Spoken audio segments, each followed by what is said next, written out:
జరుపుకునేలా ధృతరాష్ట్రునికి గాంధారీదేవికి వివాహం చేశాడు. ఇంతలో అంబాలికకు పుట్టిన పాండురాజు కూడా యుద్ధ విద్యలు నేర్చుకుని భీష్ముడి దగ్గరికి వచ్చాడు. భీష్ముడు పాండురాజును చూసి చాలా సంతోషించాడు. వేదాలు అన్నీ నేర్చుకున్నాడు. సకల శాస్త్రాలు తెలిసినవాడు. యుద్ధరంగంలో ఎలాంటి వాడినైనా ఓడించగల ధీరుడు. మంచి చెడు తెలిసిన జ్ఞానవంతుడు.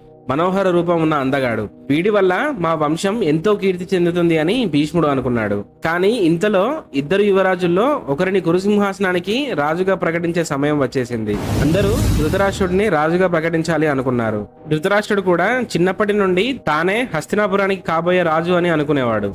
కురుసింహాసనానికి రాజుని ప్రకటించే రోజు వచ్చేసింది. భీష్ముడు పెంచి పెద్ద చేసిన ముగ్గురు పిల్లల్లో ధృతరాష్ట్రుడిని రాజుగా ప్రకటించి పాండురాజుని సైన్య అధ్యక్షుడిగా చేసి విదురుడిని మంత్రిగా చేయాలి అని భీష్ముడు సత్యవతి దేవి అనుకున్నారు.